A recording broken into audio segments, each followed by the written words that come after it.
So from the posterior region, from a surface anatomy perspective, there's not a lot to the posterior thigh, or just from an anatomy perspective, it's just a group of large muscles. So we have on the lateral side of the posterior thigh would be the biceps, and the medial side would be the semitendinosus, semimembranosus. Those are going to be probably easiest to distinguish down towards the knee region. And why don't we just reposition the camera more this way? I don't know, can you see the knee okay from Yep. where you're at? Okay. So if you're down in the popliteal region, this is going to be the easiest place to feel the tendons of the semitendinosus and semimembranosus on the medial side. And then on the lateral side, you can feel the tendon of the biceps.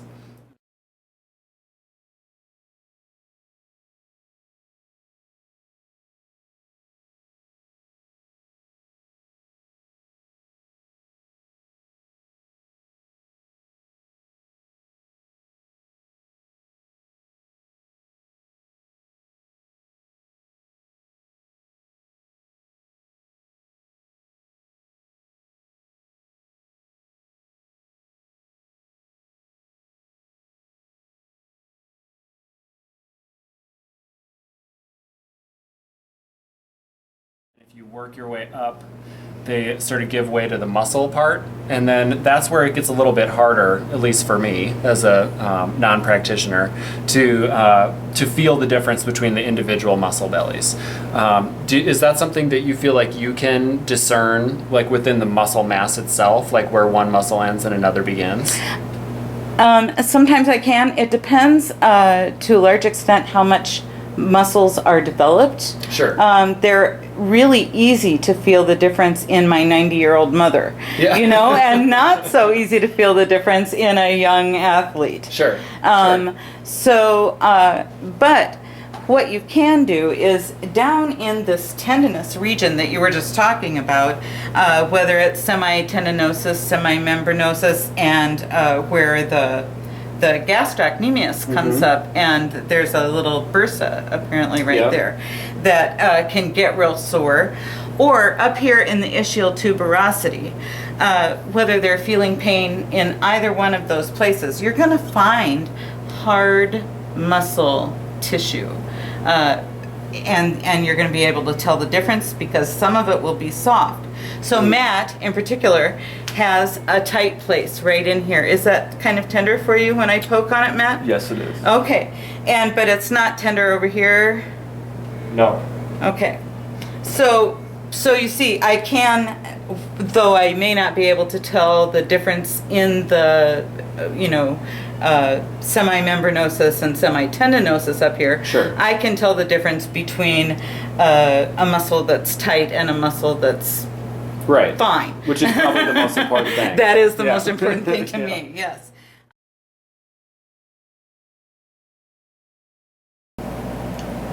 So the way to look for tenderness and tissue on the inside of this leg here is to just kind of make some slack with your top hand and then push in with your lower hand or your medial hand, and take a breath right into that for me, Matt. And then just think of letting go of your leg bones, letting go of your foot bones, and you can just kind of pulse into that. Let's have another breath into it. Good. And then just think of softening and opening. That's good.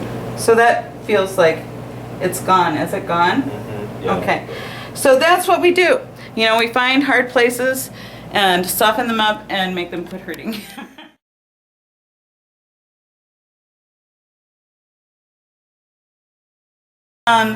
But it is important to know the origins and insertions. Like for the longest time, I knew that all of the hamstrings attach up here at the ischial tuberosity, but I did not know that adductor magnus also attaches up there at the ischial tuberosity. Yep. So when people had pain up here at their ischial tuberosity, I always went for the hamstring group. Mm-hmm. And I would sift through that muscle sometimes really well and really hard for a really long time, and not be able to resolve the issue.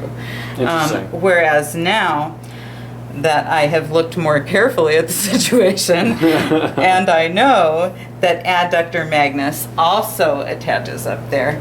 And it actually more often is the culprit with Sure. the ischial Since we're in tuberosity. the area, should we talk about the IT band? Yes. This is something that is pretty easily palpable from this perspective, right? It is, yes. So we'd be looking kind of in the lateral aspect of the leg in terms of where we're trying to find this. If you can find your biceps tendon again, and then kind of roll over a little bit more lateral or a little bit more anterior, there's another tight band that's just anterior to that, and that's about the difference that we're looking at between the biceps tendon and the IT band. And again, since Matt has really muscular legs, it's really easy to feel this distinction, but there's almost like there's a trough right here where the hamstring ends and the IT band begins.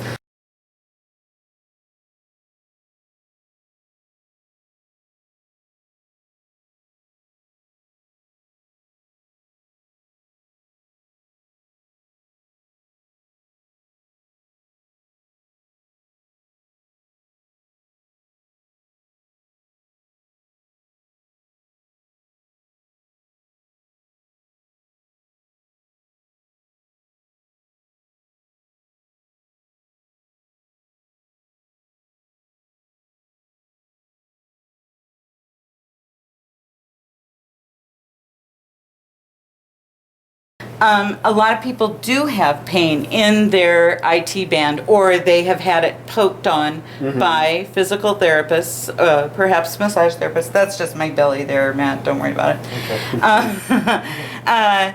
And so physical therapists that at least according to my clients who also go to physical therapy, they are often looking for tender points, or sometimes they call them trigger points.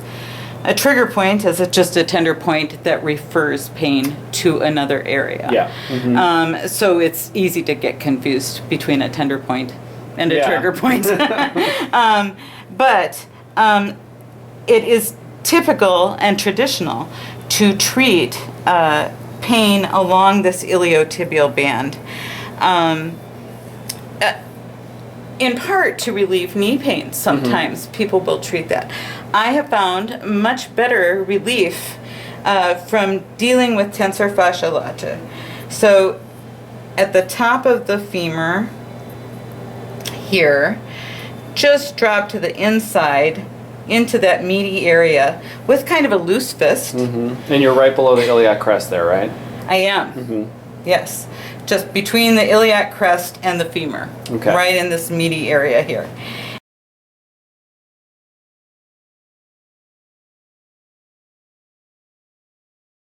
And then, I don't know if you can aim the camera sure. at my legs and feet, because this is a stance that is really important for people who are going to be doing this kind of body work to take. It's a wider stance than you'd think. It is a much wider stance than you would think.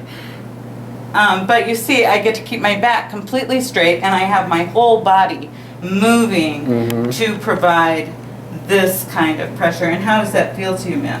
Very good. Does it feel good? Yes. Excellent. And that, actually, if there's tenderness up here in the tensor fascia lata, then you treat that instead of the tenderness in here, and the tenderness in the iliotibial band goes away.